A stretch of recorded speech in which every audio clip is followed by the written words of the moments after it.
સ્વાગત છે તમારા બધાનું એક આપણા ભાઈ નવા વ્લોગ વિડીયોમાં। તો ભાઈ સરસ મજાની સવાર થઈ ગઈ છે અને વાગ્યા છે હજી 6:15 અને જો અત્યારમાં બૂટું ઠપકારીને થઈ ગયા તૈયાર હું ને છોટે મિયા બે। તો ભાઈ વિડીયોમાં કન્ટિન્યુ બન્યા રહેજો। આપણે ક્યાં જવાનું છે, શું લોકેશન છે, એ બધું તમને આગળ કહું। વિડીયોમાં ભાઈ કન્ટિન્યુ બન્યા રહેજો।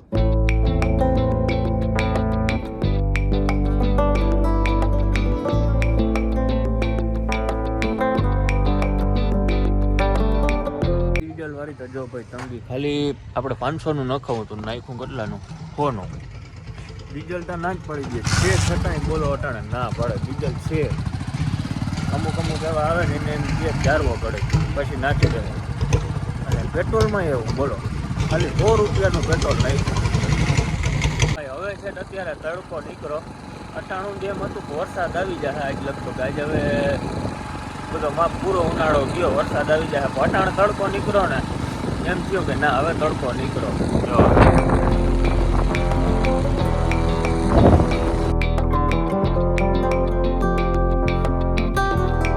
ભાઈ આ ડુંગરને જોઈને તમને કદાચ ખબર હવે પડી ગઈ છે કે આપણે કયા લોકેશન ઉપર જઈએ ભાઈ। જેવા બધા નેસ ને એવું બધું આવી ગયું ભાઈ। બાકી ભાઈ એની વાઇબતા જો તમે ખાલી જંગલ આવી ગયું જંગલ।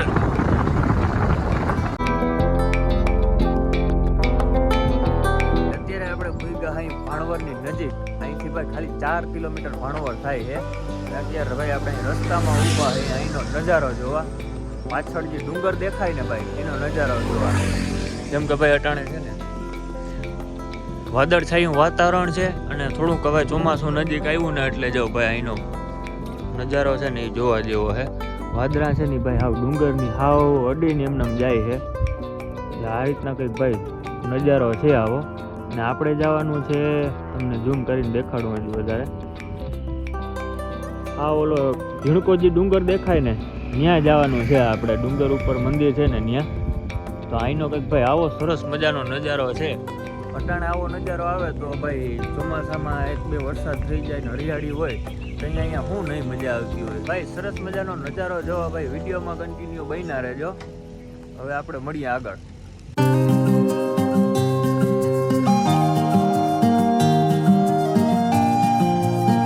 ગામમાં આવી ગયા હોય ને આપણો મિત્ર અહીંયા ભાણવર રહીએ છે એને ફોન કર્યો તો આપણે જ્યારે મળતા જઈએ ને એની પાસે સલાહ લેતા જઈએ ભાઈ અહીંયા ક્યાં જવા જેવું છે એ। તો મિત્રને પહેલાં મળતા આવીએ સવારમાં ભાઈબંધનગર આવ્યા હોય અને આવ્યા ભેગો છે સીધો એ કે નાસ્તો કરવા જવું ને પહેલાં બીજી બધી વાત પછી અત્યારે ભાઈ નાસ્તો કરવા લઈ આવ્યો હોય સાગરભાઈ। નાસ્તો કરી લઈએ પછી મળીએ। કરાવી દીધો ને પછી કે હવે ચા જો નાસ્તામાં છે ચા હોય હે આવું બોલીએ નહીં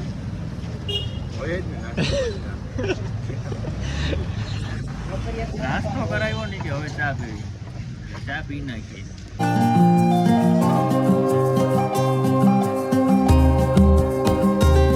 ફાઇનલી અત્યારે ભાઈ આપણે પૂગી ગયા અહીં ઘુમલી ભાણવરથી ભાઈ સરસ મજાનો નાસ્તો કર્યો ચા પાણી પીધા ભાઈ ભાણવરનું ખમણ વખણાય ખમણ ખાવાની જે મજા છે ને ભેળો બહુ વખણાય છે। તો એ બધું કરી મિત્રને મળીને પછી આપણે આવી ગયા અહીં ઘુમલી જ્યાં ભાઈ ઉપર છે મંદિર આશાપુરા માતાજીનું મંદિર છે અહીંયા બોર્ડે માર્યો છે આશાપુરા માતાજી મંદિર। તો ભાઈ અત્યારે આપણે જવું છે ત્યાં ડુંગર ઉપર તો વિડીયોમાં ભાઈ કન્ટિન્યુ બન્યા રહેજો।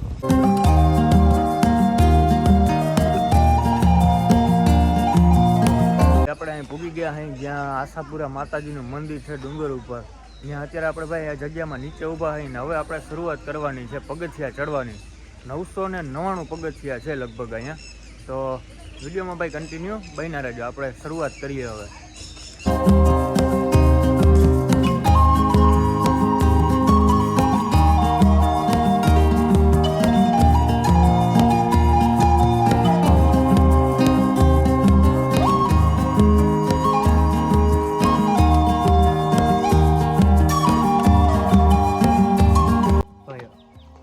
અત્યારે મોરલા છે ને લગભગ ભાઈ લુપ્ત થવા માંડી છે મોરલાની પ્રજાતિ પણ અહીંયા છે ને ભાઈ અત્યારે આપણે મોરલા જોયા છે જો અહીંયા ઉપર છે. જંગલ જેવું છે ને એટલે ભાઈ અહીંયા મોરલા આપણે દેખાણા, બાકી હવે લગભગ ક્યાંય જોવા નથી જડતા.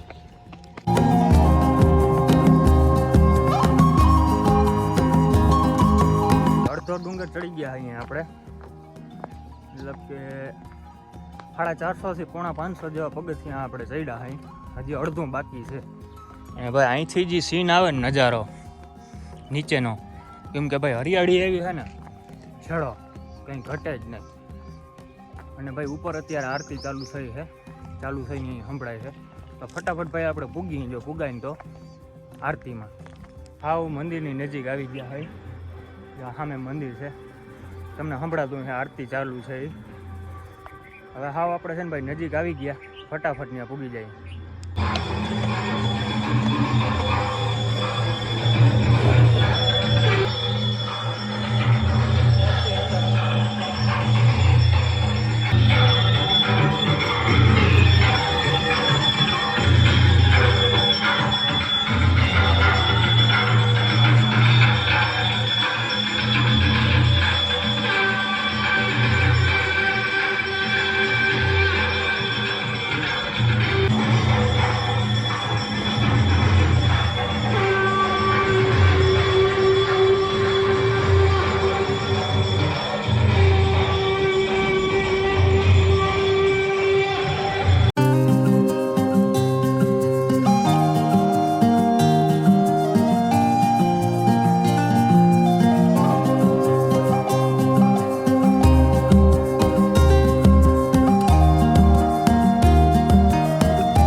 સરસ મજાના ભાઈ માતાજીના દર્શન કરી આવ્યા. હવે અત્યારે ભાઈ આપણે પાછા ડુંગરની નીચે ઉતરીએ. અહીં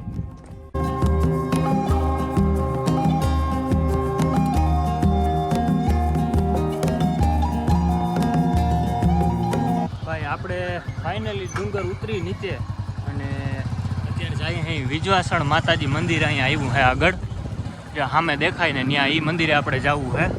તો હાલો મળીએ ત્યાં જઈને. ભાઈ આ ઘુમલી અહીંયા આવીએ ને એટલે છે ને આ ડુંગરાળ વિસ્તારમાં છે ને ભાઈ નેસ બહુ જાજા, એટલે કે નેહડા.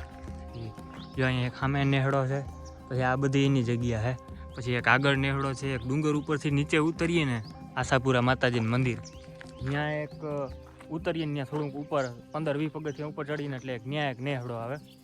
એટલે આ છે ને ભાઈ જગ્યામાં આવીએ ને એટલે નેહડા બહુ જોવા જડે. અને એને ભાઈ બધી અહીંની ખબર હોય કે આ જંગલ વિસ્તાર છે, તો અહીંયા સિંહ આપણે જોવો હોય ને એને પૂછીએ ને તો એને ખબર હોય કંઈ આવે શું છે એ બધી, કેમ કે એ કાયમી અહીંયા જ રહે છે, એનો ધંધો જ હોય રખડવાનો, ભેહું ચારવા જતા હોય એટલે એને બધી ખબર હોય. તો પહેલાં ભાઈ આપણે અહીંયા માતાજીના દર્શન કરતા આવીએ ને પછી મળીએ.